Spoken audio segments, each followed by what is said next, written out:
Interim government বা অন্তর্বর্তীকালীন সরকারের প্রধান কে হবে এই নিয়ে চলছে চুলছাড়া বিশ্লেষণ। বিশেষ করে ইসলামিস্টদের পক্ষ থেকে একটি আপত্তি আসছে ডক্টর ইউনূসের ব্যাপারে। ডক্টর ইউনূসের ব্যাপারে ইসলামিস্টদের যে আপত্তি, সেই আপত্তির সাথে আমরা একমত যে তিনি সুদকে সামাজিকীকরণ করেছেন, বাংলাদেশের সর্বত্র তিনি ছড়িয়ে দিয়েছেন, এই বক্তব্য সত্য। কিন্তু তার পাশাপাশি ইসলামিস্টদেরকে যে কথা ভাবতে হবে তা হলো বর্তমানে বাংলাদেশ যে ক্রাইসিস ফেস করছে, পলিটিক্যাল ক্রাইসিস আছে, সিকিউরিটি ক্রাইসিস আছে, ইকোনমিক ক্রাইসিস আছে, স্ট্যাবিলিটি এর ক্রাইসিস আছে, এবং রয়েছে এখানকার ডেভেলপমেন্টের ক্রাইসিস, রয়েছে ইন্টারন্যাশনাল রিলেশনের ক্রাইসিস। এতগুলো ক্রাইসিস সমাধান করার মতো এবং প্রতিবেশী দেশের একটা বড় ধরনের এখানে নজর আছে, ছোবল আছে, থাবা আছে, এবং এখানে শকুনের তাদের যে নজরদারি এখানে আছে, এগুলো সব কিছুকে ট্যাকেল দেওয়ার মতো একজন ব্যক্তির নাম আপনাকে বলতে পারেন? ডক্টর ইউনূস ছাড়া, যিনি সবগুলো জিনিসকে এখন এই মুহূর্তে ট্যাকেল দিতে পারবেন। একবার চিন্তা করে দেখুন, একটা যুদ্ধ বিধ্বস্ত দেশের মতো একটি দেশের মধ্যে আমরা এখন আছি। এই দেশের জন্য ব্যাপক পরিমাণে ইন্টারন্যাশনাল সাপোর্ট লাগবে। এই সাপোর্ট নেওয়ার মতো বাংলাদেশে একমাত্র ব্যক্তি কি ডক্টর ইউনূসের বাইরে আর কেউ আছে?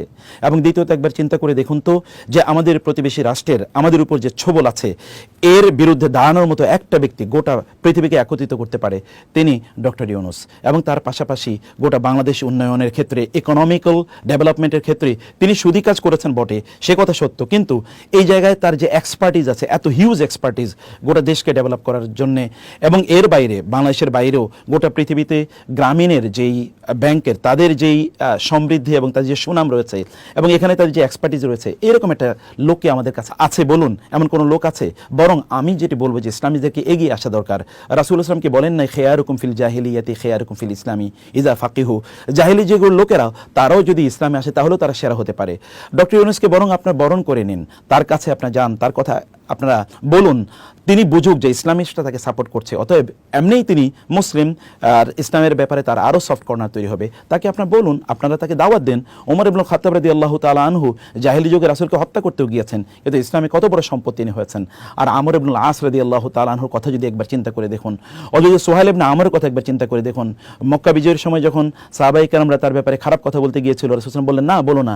তিনি একদিন মুসলিমদের পক্ষে তিনি শক্তিশালী ভূমিকা তিনি পালন করবেন, এবং তার এই মুখের কথাই, তার যে বুদ্ধিমত্তা, ডিপ্লোম্যাটিক তার যে বুদ্ধিমত্তা, এটা কোনো এক সময় মুসলমানদের কাজে লাগবে। এবং আপনারা জানেন আবু বকর রাদিয়াল্লাহু তাআলা আনহুর সময় রিদ্দার যুদ্ধে যখন লোকেরা বিভিন্ন জায়গায় তারা ছড়িয়ে পড়ছিল, এবং যখন তারা ইসলামের বিরুদ্ধে চলে গিয়েছিল, তার বক্তব্যে কিন্তু হাজার হাজার লক্ষ লক্ষ লোক আবার ফিরে এসেছে। তার সেই মুখের বাণী কিন্তু ইসলামের কাজে লেগেছে। ডক্টর ইউনূসকে আমরা কিন্তু সেভাবে তাকে স্বাগত জানাতে পারি, আমাদের পক্ষে লাগাতে পারি। কমপক্ষে এখন ন্যারো চিন্তা থেকে বের হয়ে গোটা বাংলাদেশকে আমাদেরকে রিফর্ম করতে হবে, বাংলাদেশকে আমাদের রক্ষা করতে হবে। এই রক্ষা করার ক্ষেত্রে ডক্টর ইউনূসের বিকল্প আমাদের কাছে আপাতত নাই। সেই কারণে আমরা বলবো যে আমাদের বর্তমান কনটেক্সটটাকে আমাদের ভালো করে বোঝা দরকার। আমাদের সিকিউরিটির ইস্যুটি প্রচণ্ড গুরুত্বপূর্ণ, এটা বোঝা দরকার। গোটা আন্তর্জাতিক বিশ্বকে আমাদের প্রচুর পরিমাণে লাগবে, আমাদের প্রচুর ইকোনমিক সাপোর্ট লাগবে, আমাদের অনেক অর্থনৈতিক সাপোর্ট আমাদের লাগবে, অনেক সহযোগিতা আমাদের লাগবে। এই সহযোগিতা ডক্টর ইউনূসের মাধ্যমে করা সম্ভব। ইনি একমাত্র ব্যক্তি যিনি পৃথিবীর যে কোনো ব্যক্তিকে, তিনি যত পাওয়ারফুলি হোক না কেন, তিনি সরাসরি ফোন দিতে পারেন। তিনি আমেরিকার প্রেসিডেন্টকে, তিনি জাতিসংঘের মহাসচিবকে, তিনি ওয়ার্ল্ড ব্যাংকের প্রধানকে, প্রেসিডেন্টকে, এবং পৃথিবীর ইউরোপিয়ান ইউনিয়নের প্রধান কর্তা ব্যক্তিদেরকে, পৃথিবীর যে কোনো রাষ্ট্রপ্রধানকে তিনি যদি চান এই মুহূর্তে তিনি ফোন দিতে পারেন, এবং প্রত্যেকে তার ফোন ধরবে। তিনি একমাত্র ব্যক্তি যার নামে বাংলাদেশকে বহু লোকেরা চেনে। অতএব আমরা আমাদের নিজেকে ওই জায়গায় নিয়ে যাই, ডক্টর ইউনূসকে দিয়ে আমরা আমাদের দেশকে, আমাদের যে স্বার্থ আছে সেই স্বার্থটা আমরা হাসিল করি, সেটি আমাদের দরকার। অতএব অন্যায়ভাবে তার বিরোধিতা করার প্রয়োজন নেই, বরং আমরা ছাত্র সমাজের সাথে একই বক্তব্য আমরাও দিতে চাই, তাদের সাথে আমরা সুর মিলিয়ে আমরা বলতে চাই, আমরা ডক্টর ইউনূসকে তত্ত্বাবধায়ক সরকার অথবা যদি ইন্টারিম গভর্নমেন্ট বলি, এবং আমরা যদি বলি যে এখানকার অন্তর্বর্তীকালীন সরকার, তার প্রধান হিসেবে আমরাও তাকে দেখতে চাই। আরেকটি বিষয় এখানে খুবই গুরুত্বপূর্ণ, তিনি কিন্তু কোনো পলিটিক্যাল ক্যারিয়ার না, তার পলিটিক্যাল কোনো ভিশনও নাই যে তিনি এখানে দীর্ঘদিন পর্যন্ত থাকবেন। তিনি ইন্টারিম একটি ব্যবস্থাপনা তিনি করবেন, তারপরে তিনি হতে পারে তিনি নির্বাচন দেবেন বা কী করবেন সেটি একটি ভিন্ন বিষয়। আবার তিনি পলিটিক্যাল কোনো গ্রুপ তৈরি করে তারপরে এটাকে অন্যদের মতো যারা এতদিন পরিচালনা করেছিলেন তাদের মতো এটাকে তিনি কুক্ষিগত করবেন, এরকম কোন ব্যক্তিত্বও তিনি নন। আর তিনি দেখুন গ্রামীণ ব্যাংক অথবা গ্রামীণ ফোন এবং অন্যান্য যা কিছু তিনি ধরেছেন সব হীরার টুকরা হয়ে গেছে। তার যে সোশ্যাল বিজনেস, এটা তো আমাদেরই আইডিয়া, এটাকে তিনি কেবল একটু আপনার মানে ইউরোপিয়ানাইজ তিনি করেছেন। সোশ্যাল বিজনেস তো আমাদের ওয়াকফের যে আইডিয়াটা তিনি আসলে সেল করতে চেয়েছেন।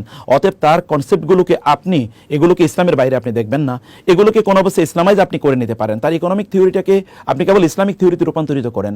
এবং আপনি দেখুন না, ইসলামী ব্যাংকগুলো কিন্তু তার যেই রুরাল ব্যাংকিং অথবা তার যদি আমরা বলি মাইক্রো ফাইন্যান্স, ইসলামী ব্যাংকগুলোকে এখন করে না। হাজার হাজার এনজিও তৈরি হয়েছে মাইক্রো ফাইন্যান্সের উপর। ইসলামিক মাইক্রো ফাইন্যান্স নামে তৈরি হয়েছে কিন্তু এই ডক্টর ইউনূসের সেই থিওরির উপর। অতএব থিওরিকে ইসলামাইজ করুন এবং তাকে আপনার বলুন যে এই কাজগুলো ইসলাম নিষিদ্ধ করেছে, তিনি নিশ্চয়ই সেটি বুঝবেন। অন্যথায় তার বিরোধিতা করলে আমরাই ক্ষতির মধ্যে নিমজ্জিত হব, কারণ আমরা একটা সন্ধিক্ষণে দাঁড়িয়ে আছি। ক্রু থেকে কাউন্টার ক্রু হয়, হতে পারে যে আপনাদের যে অভ্যুত্থান, আপনাদের যে অর্জন, যে বিজয়, এই বিজয় কিন্তু হাতছাড়া হয়ে যেতে পারে। অতএব এখন বিরোধিতা করার সময় নয়, এখন ডক্টর ইউনূসের পক্ষে বরং আমাদের দাঁড়ানো দরকার। বরং চলুন আমরা সবাই সমস্যারে বলি, ওলামায়ে কেরাম বলুক যে আমরা ডক্টর ইউনূসকে চাই, এবং তারপরে তার সাথে নেগোসিয়েশনে বসুন যেন সুদ থেকে কিভাবে মুক্ত হওয়া যায়।